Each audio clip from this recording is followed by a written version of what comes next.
listen to a lot, and I actually lived in Europe for a long time, and I know Europe is not the Middle East, but I can give you a definite... Europe is always naked, yeah, though, right? I can see, let me talk to you about that one later, okay? Let's not go over that right now. I'll tell you that the Muslims did not do 9/11. I know, exactly. Don't. I will talk to Felicia later about the whole, so you don't have to, I'll give world history lessons to Felicia later. Let's not go over that, and why Debbie Daly's saying that kind of... I'm flattered that I'm being blamed for all sorts of things, because I'm cooking hamburgers. Well, like I said, there's no such... burgers. You know that I say, there's no such thing as bad publicity. There is no such thing as bad publicity. That's right. It's true. And I don't mind. They make stuff up all the time.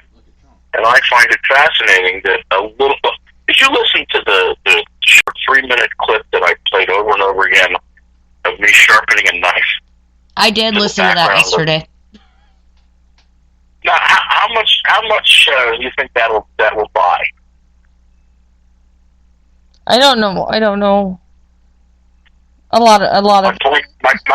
My point is that a tiny little investment like that took 5 minutes to do, will cause somebody to talk about me and do 10 shows. Right. Exactly. There's no such thing as bad publicity. And you know what? I hated this, and I took Felicia aside today, and because I go, Felicia, you bounced from hating Debbie to I'm okay with Debbie to no, I'm gonna be friends, and then she bounced back to I should be blocked from Debbie's chat rooms, and then she bounced back and forth like that to me today, and I go, okay, you know what this sounds like to me? It sounds, and like I look at everyone in their perspective locations, and I go, what this sounds like is that you're getting in the middle of like a best friend argument across the country. You know what it is, though? I am the youngest sibling of all my family, and all I'm here to do is no, they're not your. That's the thing. They're not your family. No, that's just that's my personality. You know about different personalities. I like to stir the fucking pot. You are correct. You are correct. Am I not correct, you?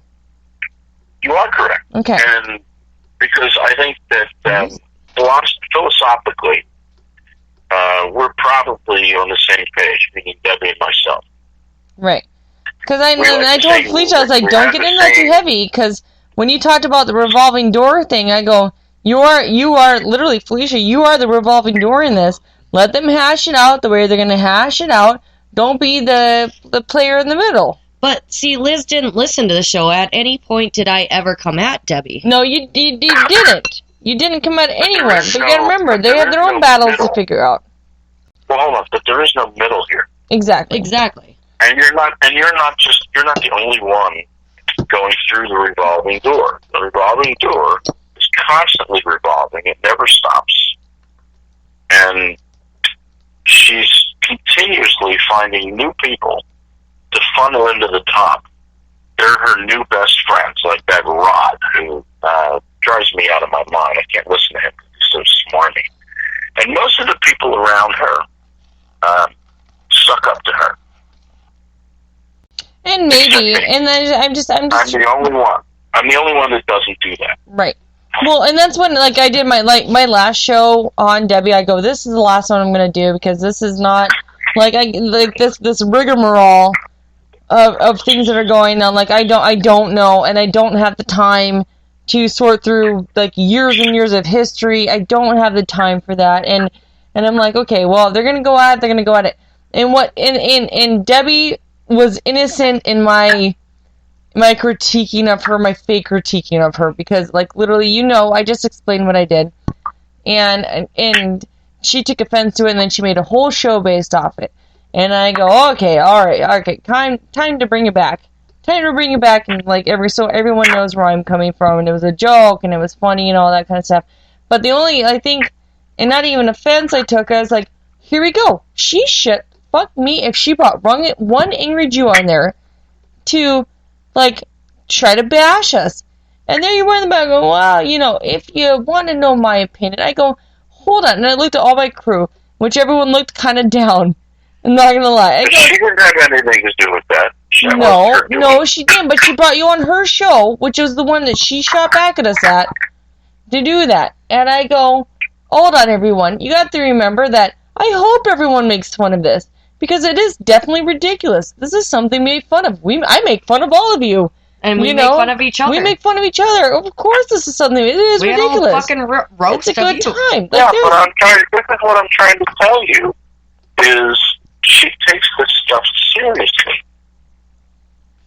I'm not taking it seriously. Look, I make my money sitting in front of a computer. I need a distraction. This has been my distraction.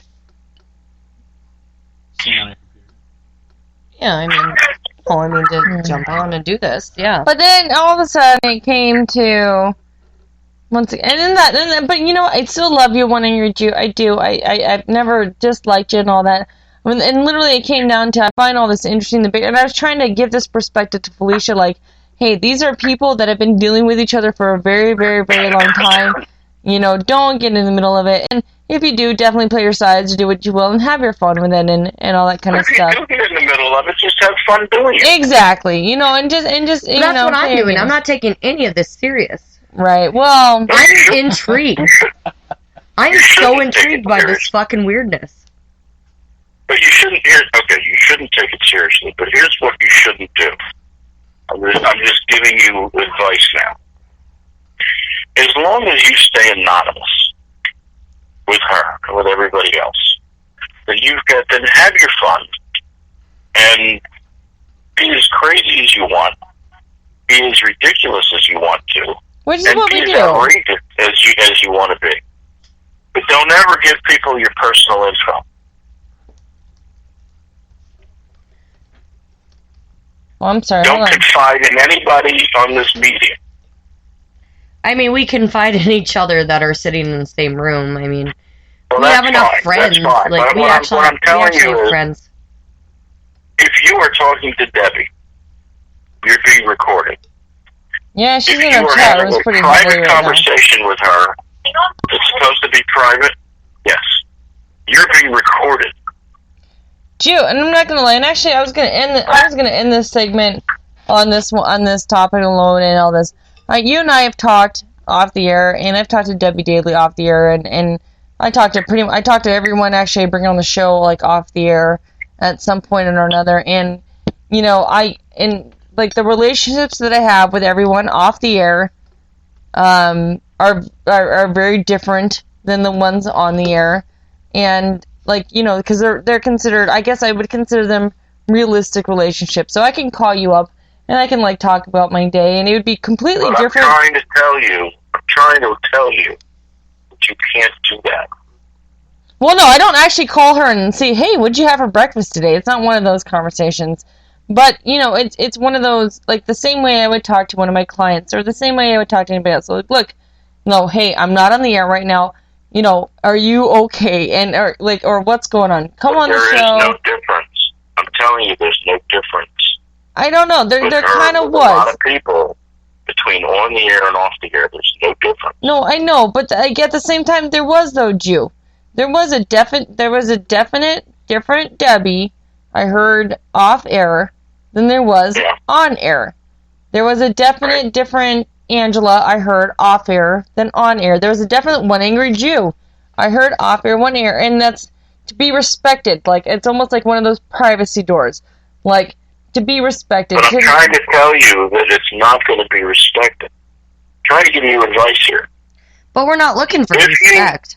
Well, if you give personal information, I'm just telling you, if you divulge information, it will never be forgotten, and someday it will be used against you. Well, Jew, are you married? Mm-hmm. That's a woman for you, Jew.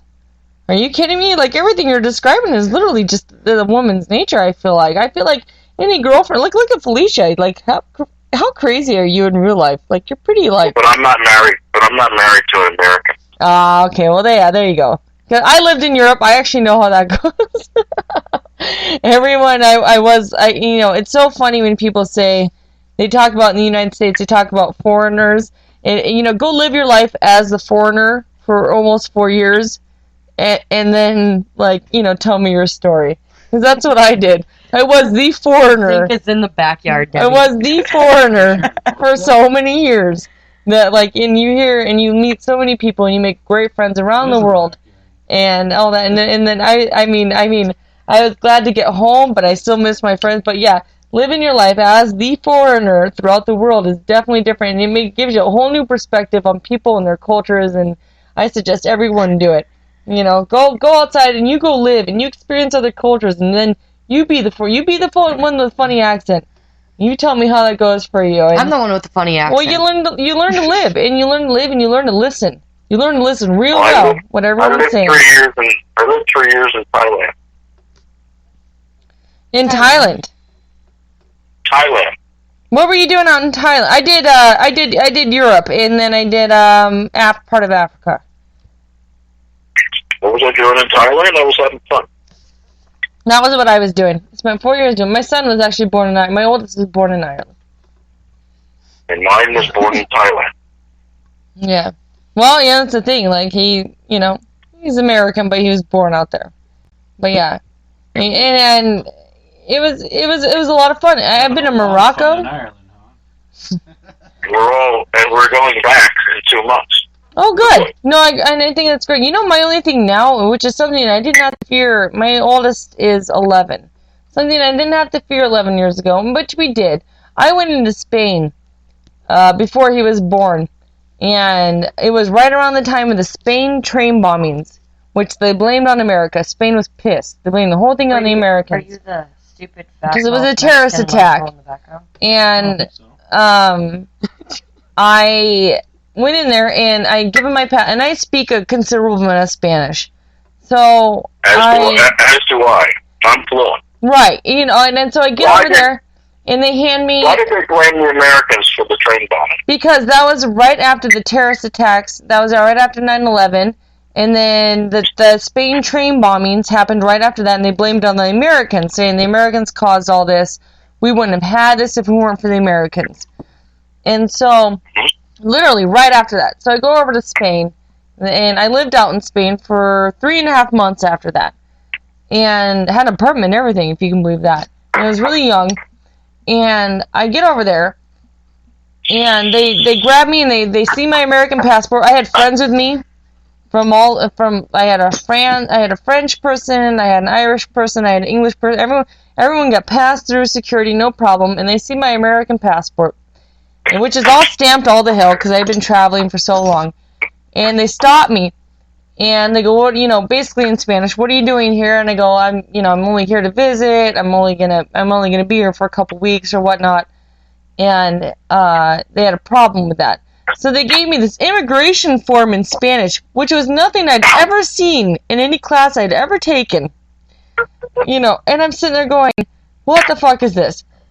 And they give it to me, they're like, you have to fill this out. And I go, great. So I go and I step out the side and I fill it out and I give it back to them. And they were literally critiquing my grammar in my immigration forms going through security at the airport. I damn near missed my flight because it took me 2 hours to fill out. And I asked them for help. And everything, they were like, nope, not helping you, and they gave me all this shit, and then they searched all my stuff and tore it apart as if I were going into Tijuana. You know, I'm like, hey, like, I'm just here to visit. Obviously my friend, but they took them a long time to let me through those borders. They absolutely did not want anything to do with me, and I'm like, this is bullshit. And I'm sitting there. If it makes you feel any better, the Americans do the same thing as the Canadian border. Oh, they do the same. Oh no, we're at the Canadian borders. Oh yeah, no, I know they do. They give the Canadians more hell than they give the Mexicans. 35 miles away. Yeah, that's the damn truth. Yeah. They treat everybody like shit. They do. They absolutely do. They treat everyone like shit. And then, you know what? Who they're treating everyone like shit, they let the bad guys in before they let the good guys in. And it's total bullshit. Politically correct about the bad Well, I'm not saying terrorists aren't stupid. Bad people aren't stupid. You know, it's the people that live every day that don't think about things you think about every day that, like, get the more shit for it. It's the ones that are overly intelligent that want to get into this country and have a motive that bypass security because they know how. They've been paying attention. Oh. Anyway, I'm going to end this show on that one. I got a hell of a chat room going on. I don't even know if I want to read through it. But hey, I want to thank you for coming on the show tonight.